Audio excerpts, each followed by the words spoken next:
السلام علیکم ورحمۃ اللہ وبرکاتہ۔ اعوذ باللہ من الشیطان الرجیم، بسم اللہ الرحمن الرحیم۔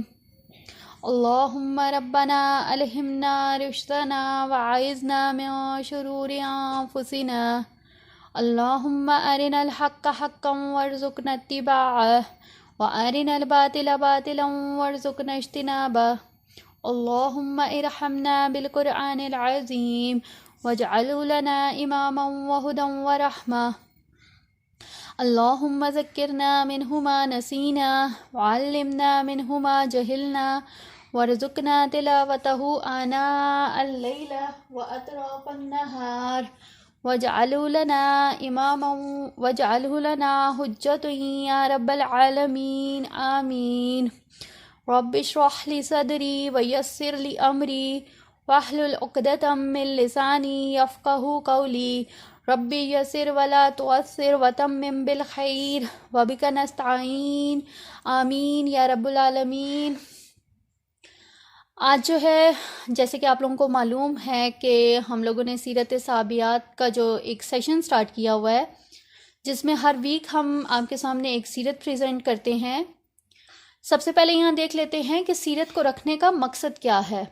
تو اس کی دو ریزنز ہیں۔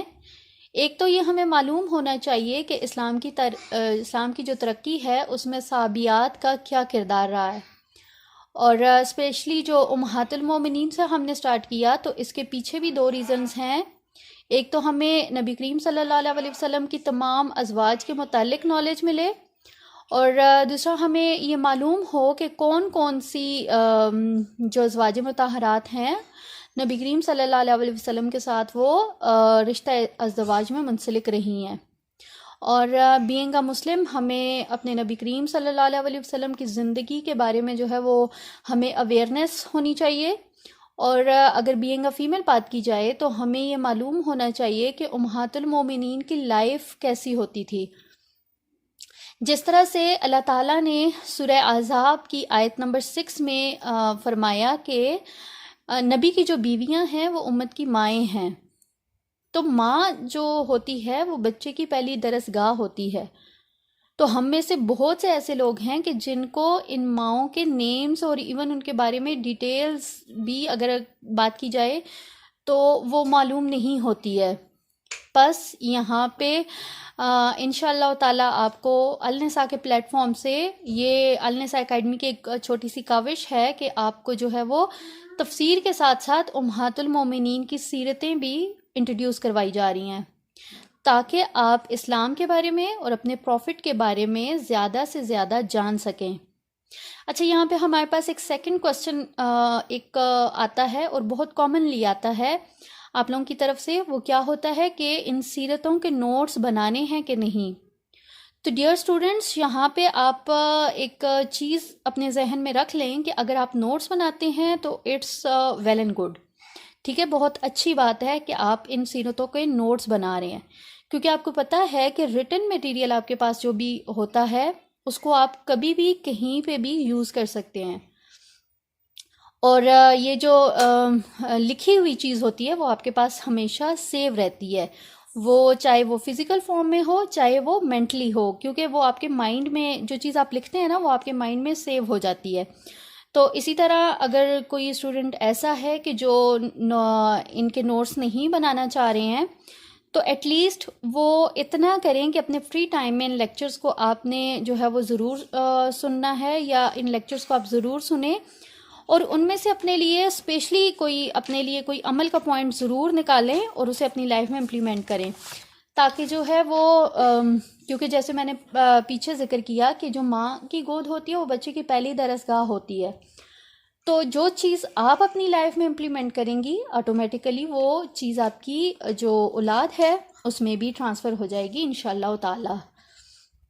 تو یہاں پہ میں اپنی جو سیریز ہے، جو سیرت ہے آج کی، اس کو سٹارٹ کروں گی۔ آج جو ہے الحمدللہ ہم لوگ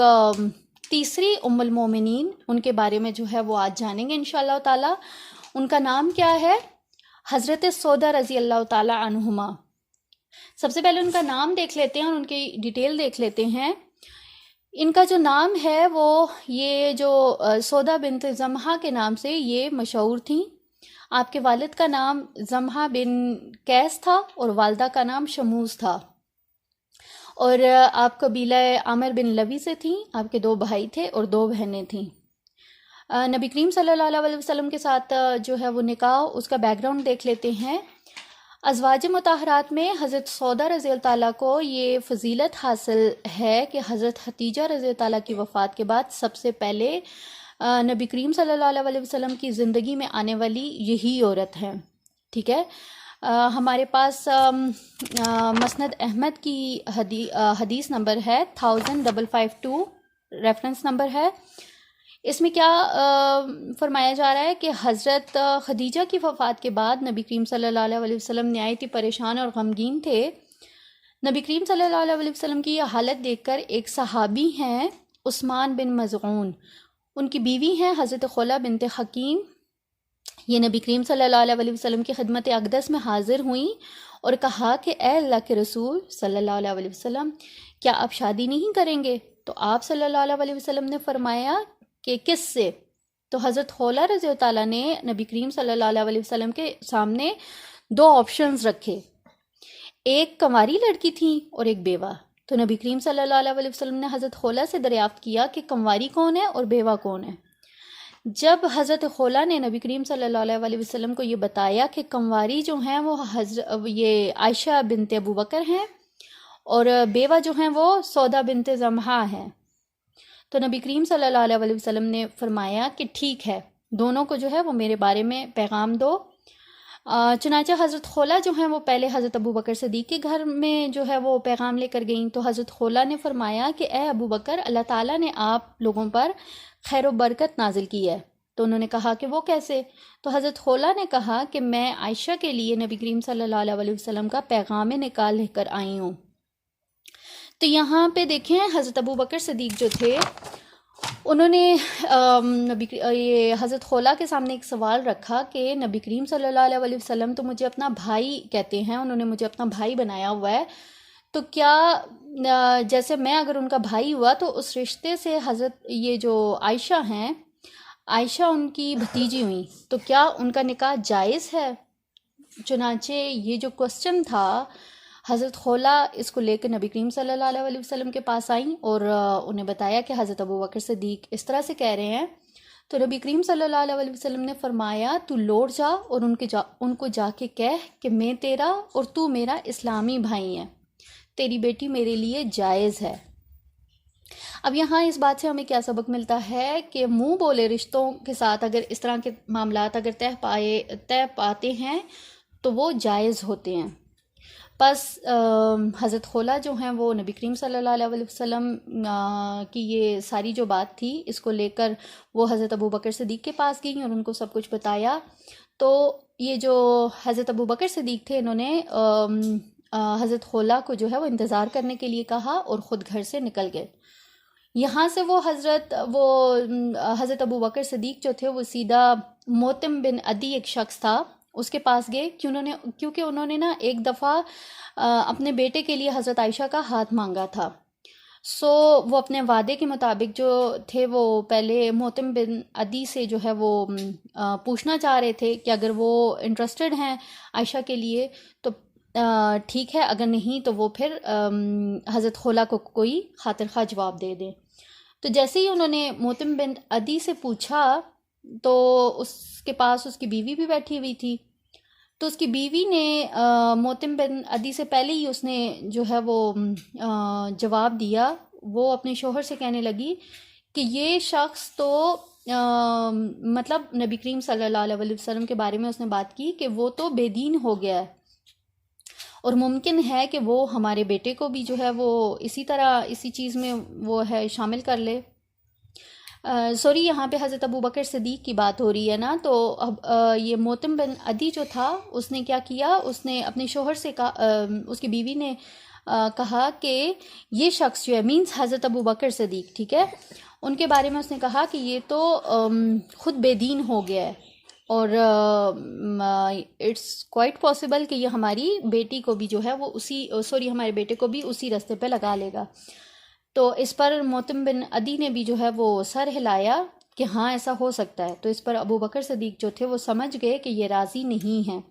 چنانچہ آپ وہاں سے نکل آئے اور حضرت خولہ رضی اللہ تعالیٰ کو آ کر رضامندی دے دی. اسی طرح سے جو تھا وہ حضرت خولہ اب حضرت عائشہ کے پاس سے اٹھ کے سیکنڈ جگہ پہ گئیں. کن کے پاس؟ یہ سودا بنت زمحہ کے گھر گئیں وہ، ٹھیک ہے. اور ان سے جا کے کہا کہ اللہ تعالیٰ نے آپ پر خیر و برکت نازل کی ہے. تو انہوں نے پوچھا کہ وہ کیسے؟ تو حضرت خولہ نے کہا کہ نبی کریم صلی اللہ علیہ وسلم نے مجھے آپ سے نکاح کا پیغام دے کر بھیجا ہے. تو حضرت سودا بنت زمحہ نے کہا کہ ٹھیک ہے، مجھے منظور ہے، آپ ایسا کریں میرے والد سے بات کر لیں. تو کیا ہوا کہ انہوں نے جا کے ان کے والد سے بات کی اور انہوں نے بھی جو ہے وہ اپنی رضامندی دے دی. اگرچہ کہ وہ مسلمان نہیں تھے، مینس یہ ان کے حضرت سودا کے والد مسلمان نہیں تھے، لیکن وہ نبی کریم صلی اللہ علیہ وسلم کی صداقت اور ان کی شرافت کے قائل ہونے کی بنیاد پر اپنی بیٹی کا جو نکاح تھا وہ حضرت محمد صلی اللہ علیہ وسلم سے کرنے پہ راضی ہو گئے. اور ان کا جو نکاح ہے وہ نکاح کے ٹائم وہ نبی کریم صلی اللہ علیہ وسلم کو اسی وقت بلایا گیا اور 400 درم میں جو ہے وہ ان کا حق مہر جو تھا وہ ان کا 400 درم وہ طے پایا. اور ان کے باپ نے جو ہے وہ ان کا نکاح حضرت محمد صلی اللہ علیہ وسلم کے ساتھ کر دیا. تو کہا جاتا ہے کہ اس وقت جو سودا رضی اللہ عنہما کا ایک بھائی تھا وہ کہیں باہر گیا ہوا تھا. تو جب وہ واپس آیا اور اس کو ان ساری باتوں کے بارے میں پتہ چلا تو اس نے بہت زیادہ افسوس کا اظہار کیا اور باہر آ کر اس نے اپنے سر میں خاک ڈال لی. لیکن جب بعد میں اس نے اسلام قبول کر لیا اور تو تب وہ اپنی جو یہ حماقت تھی اس کے اوپر بہت زیادہ پچھتائے. تو یہ جو پورا ایک واقعہ ہے یہ بہت ڈیٹیل واقعہ ہے. یہ میں نے یہاں پہ کچھ پورشن اس کا یہاں پہ پریزنٹ کیا. مسند احمد کی حدیث ہے 1552 اس کا ریفرنس نمبر ہے. یہ آپ خود اس کو اسٹڈی کر لیجئے گا. اسی طرح جو ہے وہ حضرت عائشہ اور حضرت سودا جو ہے وہ نبی کریم صلی اللہ علیہ وسلم کے نکاح میں آ گئیں. لیکن حضرت عائشہ کے ساتھ جو نکاح ہوا تو اس وقت ان کی وہ عمر میں چھوٹی تھیں، ٹھیک ہے. تو اس لیے کیا ہوا کہ ان کا صرف نکاح ہوا، رخصتی ان کی بہت بعد میں ہوئی تھی. جبکہ حضرت سودا رضی اللہ عنہما جو تھیں وہ نکاح کے ساتھ ہی رخصت ہو کر نبی کریم صلی اللہ علیہ وسلم کے پاس آ گئی تھیں. تو حضرت سودا جو ہیں انہوں نے نبی کریم صلی اللہ علیہ وسلم کے ساتھ 4 سال گزارے. 4 سالوں کے دوران جو ہے نبی کریم صلی اللہ علیہ وسلم کی زندگی میں کوئی دوسری عورت نہیں آئی ہیں. اور 4 سالوں کے بعد جب عائشہ رضی اللہ عنہما کی ایج جو تھی وہ 9 ایئرز ہوئی تو پھر ان کی بھی جو ہے وہ رخصتی ہو گئی تھی. اب یہاں پہ ہم دیکھتے ہیں کہ جیسے کہ یہ بات ہمیں معلوم ہے کہ نبی کریم صلی اللہ علیہ وسلم کی زندگی میں صرف حضرت عائشہ جو تھیں وہ کنواری تھیں.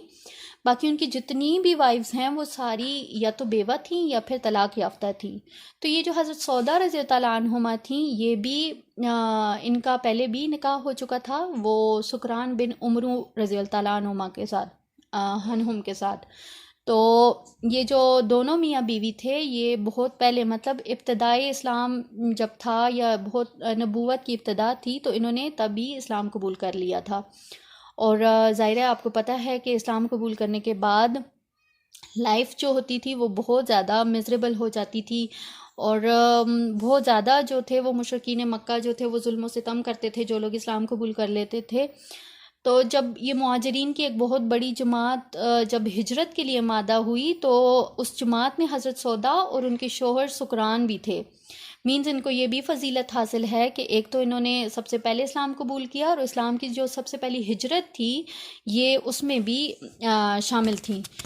تو جب یہ لوگ حبشہ ہجرت کر کے گئے تو وہاں پہ انہوں نے کچھ عرصہ یہ لوگ وہاں حبشہ میں رہے اور پھر کسی نے افواہ پھیلا دی کہ مکہ کے حالات جو ہیں وہ سیٹ ہو گئے ہیں اور اب واپس آ جائیں. تو بہت سارے جو مہاجرین تھے وہ اس وقت یہ بات سن کر یہ خبر سن کر واپس آ گئے تھے. تو یہ لوگ بھی اس قافلے میں شامل تھے جو لوگ واپس آئے تھے، لیکن یہاں پہ آ کے انہیں معلوم ہوا کہ یہ خبر جھوٹی تھی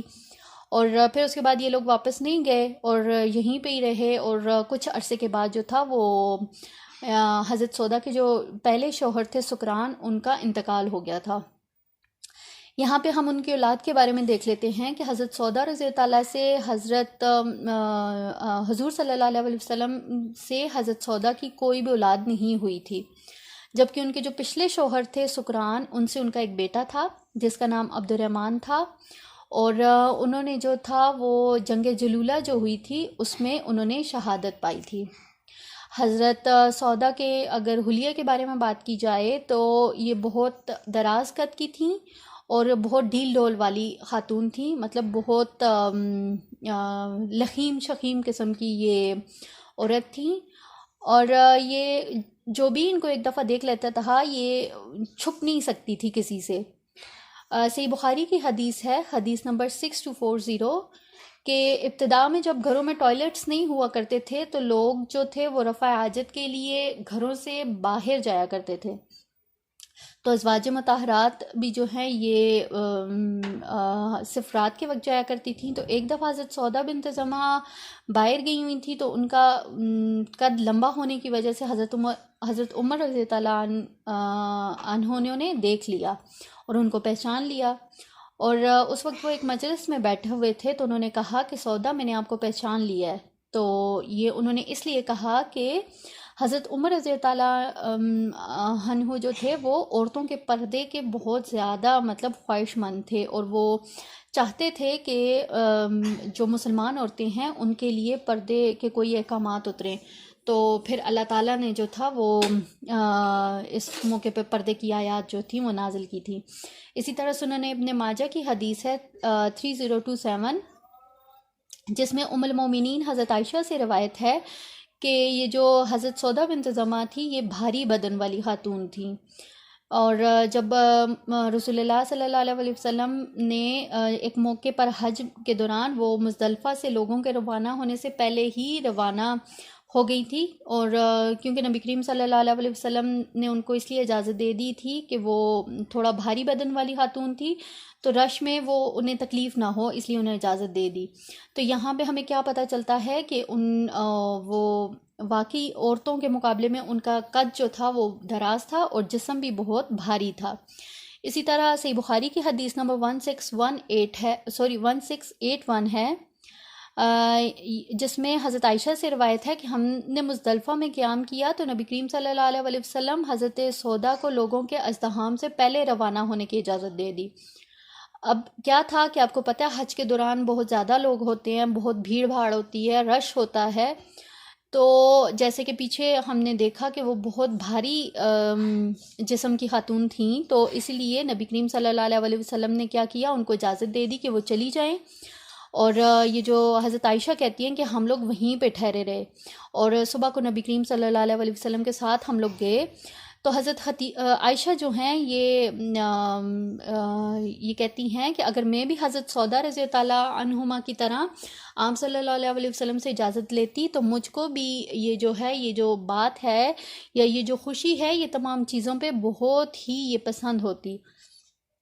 یہاں پہ ہم دیکھ لیتے ہیں حضرت سودا رضی اللہ عنہما کا مزاج کیسا تھا، تو یہ مزاج کی بہت تیز تھیں، مینز ان کو بہت جلدی غصہ آ جاتا تھا۔ صحیح مسلم کی حدیث ہے 5668، جس میں کیا ارشاد ہو رہا ہے کہ ام المومنین حضرت سودا بنت زمعہ جو تھیں یہ رات کے وقت جب باہر نکلی، یہ کسی کام کے لیے جو تھی باہر نکلی تھیں، تو حضرت عمر نے انہیں دیکھ لیا اور پہچان گئے، اور انہوں نے کہا کہ سودا اللہ کی قسم تم ہم سے نہیں چھپ سکتی، تو اس بات کی شکایت لے کر حضرت سودا جو تھیں نبی کریم صلی اللہ علیہ وسلم کے پاس آئیں، تو اس وقت نبی کریم صلی اللہ علیہ وسلم جو تھے وہ حضرت عائشہ کے پاس تھے اور رات کا کھانا جو ہے وہ تناول فرما رہے تھے، تو آپ صلی اللہ علیہ وسلم کے ہاتھ میں گوشت کی ایک ہڈی تھی، تو اسی وقت آپ صلی اللہ علیہ وسلم پر وحی نازل ہوئی، تو آپ نے فرمایا کہ سودا تم اپنی ضروریات کے لیے باہر نکل سکتی ہو۔ پس اس سے ہمیں کیا معلوم ہوتا ہے کہ حضرت سودا جو تھیں وہ دراز قد کی تھیں اور ایک بھاری بھرکم خاتون تھی، اور جب بھی وہ باہر نکلتی تھیں تو وہ پہچان لی جاتی تھیں، تو اسی لیے جو ہے وہ پردے کے احکامات بھی نازل ہوئے، لیکن پھر اللہ تعالیٰ نے جو ہے وہ سودا رضی اللہ کو یہ اجازت بھی دے دی کہ وہ اپنی ضروریات کے لیے گھر سے باہر نکل سکتی ہیں۔ اسی طرح اگر ہم حضرت سودا رضی تعالیٰ عنہما کی سخاوت اور فیاضی کے بارے میں دیکھیں تو سخاوت اور فیاضی میں بھی آپ رضی تعالیٰ عنہما بہت نمایاں تھیں۔ حضرت عائشہ کے سوا باقی جتنی بھی ازواج مطہرات تھیں ان میں آپ سب سے ممتاز تھیں۔ ایک دفعہ حضرت عمر رضی اللہ تعالیٰ عنہما نے ان کی خدمت میں جو ہے وہ ایک تھیلی بھیجی جو کہ درہموں سے بھری ہوئی تھی۔ تو انہوں نے کیا کیا کہ انہوں نے وہ سارے درہم تقسیم کر دیے، اور یہ ان کی سخاوت کی ایک مثال یہ بھی ہے کہ انہوں نے نبی کریم صلی اللہ علیہ وسلم کے ساتھ اپنی جو باری تھی وہ حضرت عائشہ رضی تعالیٰ کو دے دی تھی۔ صحیح بخاری کی حدیث ہے، حدیث نمبر 1420۔ نبی کریم صلی اللہ علیہ وسلم کی جو بعض بیویاں ہیں انہوں نے پوچھا کہ آخرت میں جو ہے وہ کون ہم میں سے کون جو ہے وہ سب سے پہلے آپ سے ملے گا؟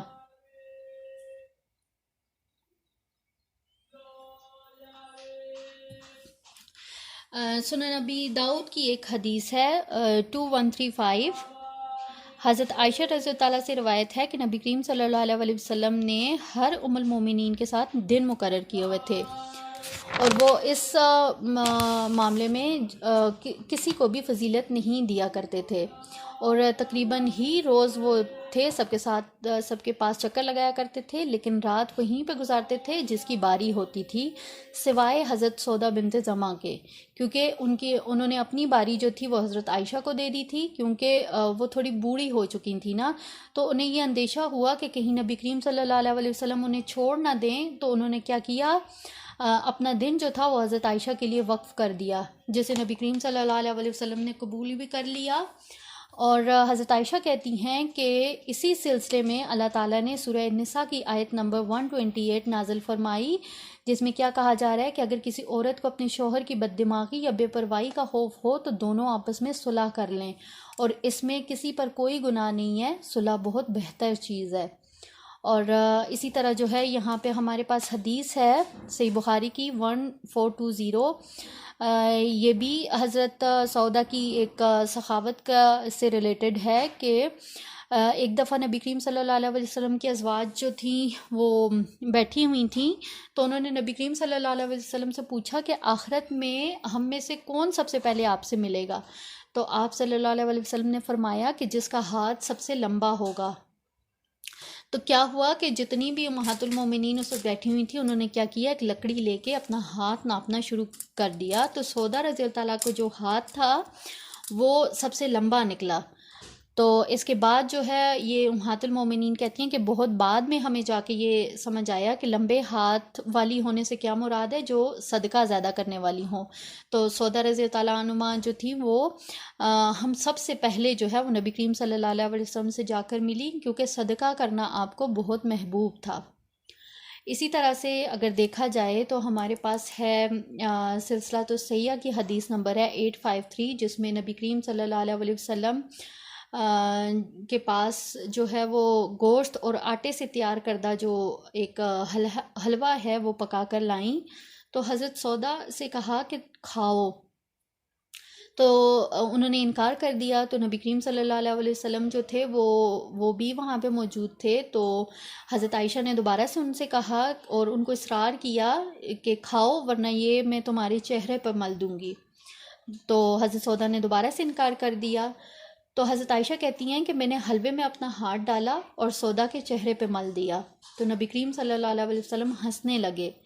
اور نبی کریم صلی اللہ علیہ وسلم نے کیا تھا کہ مطلب اپنی ران جو ہے وہ حضرت عائشہ کے اوپر رکھ دی اور سودا رضی تعالیٰ سے کہا کہ اس کے چہرے پہ مل دو، تو سودا رضی تعالیٰ نے کیا حضرت عائشہ کے چہرے پہ وہ حلوہ مل دیا، تو جس سے جو تھا وہ نبی کریم صلی اللہ علیہ وسلم اب دونوں کو دیکھ کے مسکرانے لگے۔ تو اس چیز سے ہمیں کیا سبق ملتا ہے کہ نبی کریم صلی اللہ علیہ وسلم جو تھے وہ اپنی ازواج میں بہت زیادہ مطلب مساوات کے قائل تھے، وہ ہر ایک کے ساتھ بالکل ایک ایکول اس رویے کے ساتھ وہ چلتے تھے۔ تو یہاں پہ ایک جو حضرت سودا ہے ان کے ساتھ ایک اور روایت بھی مشہور ہے کہ وہ دجال سے بہت زیادہ ڈرتی ہوتی تھیں. تو ایک دفعہ کیا ہوا کہ حضرت عائشہ اور حضرت حفصہ نے دونوں نے مل کر ایک پلان بنایا کہ ان کو حضرت سودا کو جو ہے وہ دجال سے ڈراتے ہیں یا ان کو تنگ کرتے ہیں. تو انہوں نے دیکھا کہ حضرت سودا جو ہے وہ ان کی طرف آ رہی ہیں. ٹھیک ہے، انہوں نے کیا کیا کہ حضرت عائشہ نے کہا کہ تم نے کچھ سنا؟ تو انہوں نے کہا کہ کیا؟ تو وہ بولی کہ دجال کا خروج ہو گیا ہے. تو یہ سن کر وہ بہت گھبرا گئیں اور فوراً ہی قریب ایک خیمہ تھا اس میں وہ گھس گئیں. تو یہ جو حضرت عائشہ ہیں یہ نبی کریم صلی اللہ علیہ وسلم کے پاس گئیں اور ان کو جو ہے وہ یہ سارا واقعہ سنایا. تو نبی کریم صلی اللہ علیہ وسلم تشریف لائے اور حضرت سودا کو آواز دی کہ آ جاؤ، دجال ابھی نہیں آیا. تو یہ بھی ایک چیز نظر آتی ہے کہ مطلب وہ بہت زیادہ یہ دجال سے بہت زیادہ ڈرتی بھی تھیں. اسی طرح ہمارے پاس ان کی اطاعت اور فرما برداری سے ریلیٹڈ ایک ہے کہ یہ نبی کریم کی جتنی بھی ازواج مطہرات تھیں ان میں بھی یہ سب سے ممتاز تھیں اطاعت میں. مسند احمد کی حدیث ہے 4069، سیدنا ابو ہریرہ سے روایت ہے کہ رسول اللہ صلی اللہ علیہ وسلم نے حجۃ الوداع والے سال اپنی بیویوں سے فرمایا کہ یہ تمہارا حج ہو گیا تو آئندہ تم اپنے گھروں میں اپنی چٹائیوں پر بیٹھ جانا. تو سیدنا ابو ہریرہ کہتے ہیں کہ آپ صلی اللہ علیہ وسلم کے بعد آپ کی تمام ازواج جو تھیں وہ ساری حج کے لیے جایا کرتی تھیں سوائے حضرت سودا بنت زمحہ کے اور زینب بنت حجش کے. یہ دونوں کہا کرتی تھیں کہ اللہ کی قسم ہم رسول اللہ صلی اللہ علیہ وسلم کے اس ارشاد کے بعد سواری پر نہیں سوار ہوں گی. تو بس اس چیز سے ہمیں یہ بھی پتہ چلتا ہے کہ حضرت سودا اطاعت میں بھی بہت زیادہ جو تھیں وہ سب سے آگے تھیں. اسی طرح سے مسلم کی ایک حدیث ہے 3629، حضرت عائشہ سے روایت ہے کہ انہوں نے کہا کہ انہوں نے کوئی بھی ایسی عورت نہیں دیکھی جو کہ سودا بنت زمحہ سے زیادہ پیاری ہو. ان کی یہ خواہش ہوتی تھی کہ کاش میں بھی ان کے جیسی ہو جاؤں. اب یہاں اس چیز سے ہمیں کیا پتہ چلتا ہے کہ حضرت سودا جو تھیں وہ بہت ہی نفاست پسند، بہت ہی سلیقہ شہار قسم کی عورت تھیں اور اس کے ساتھ وہ بہت ہی سخاوت اور فیاضی والی خاتون تھی کہ حضرت عائشہ جو ہے وہ ان کے بارے میں اس طرح سے وہ کہا کرتی تھی کہ کاش میں بھی جو ہے وہ حضرت سودا رضی اللہ کی طرح ہو جاؤں. تو یہ کچھ واقعات تھے، کچھ حالات تھے جو کہ حدیث کی روح سے ریفرنسز کے ساتھ جو ہے وہ آپ کے سامنے جو ہے وہ رکھے گئے ہیں. حضرت سودا کے بارے میں ان کے انتقال کا دیکھ لیتے ہیں کہ حضرت سودا کا انتقال جو ہے وہ حضرت عمر رضی اللہ کے خلافت کے آخری زمانے میں ہوا. تو حضرت عمر جو ہیں وہ ان کی جو وفات ہے وہ 23 ہجری میں ہوئی. تو اسی حساب سے جو ہے وہ حضرت سودا کی جو وفات کا سال ہے وہ اس کو جو ہے وہ قیاس کی بنیاد پر 22 ہجری جو ہے وہ بتایا جاتا ہے، لیکن یہ کنفرم نہیں ہے. اور یہ ہے کہ بس حضرت عمر کا جو آخری دور تھا اس میں ان کی وفات ہوئی تھی. اللہ تعالیٰ ان کو جنت الفردوس میں اعلیٰ مقام عطا کریں اور ان کے درجات بلند کریں. الحمدللہ آج ہم نے اپنی ایک تیسری ماں کہیں تو غلط نہیں ہوگا، تیسری امہات المومنین کے بارے میں جو ہے وہ ہم نے ساری ان کی انفارمیشن لی کہ وہ کون تھی، کیا کیا ان کا سارا جو جتنی بھی ڈیٹیلز تھی وہ ساری ہم نے دیکھی. اللہ تعالیٰ جو ہے وہ ہمیں آج ہم نے جو کچھ بھی پڑھا یا جو کچھ بھی ہمارے سامنے آیا اس میں سے اگر کوئی بھی ہمارے لیے عمل کا پوائنٹ نکلتا ہے تو اللہ تعالیٰ ہمیں یہ توفیق دیں کہ ہم اس پہ عمل کر سکیں اور اسے اپنی زندگی میں امپلیمنٹ کر سکیں. جزاکم اللہ خیرا کثیرا واحسن الجزاء فی الدنیا والآخرہ. سبحانک اللہم وبحمدک اشہد ان لا الہ الا انت استغفرک واتوب الیک.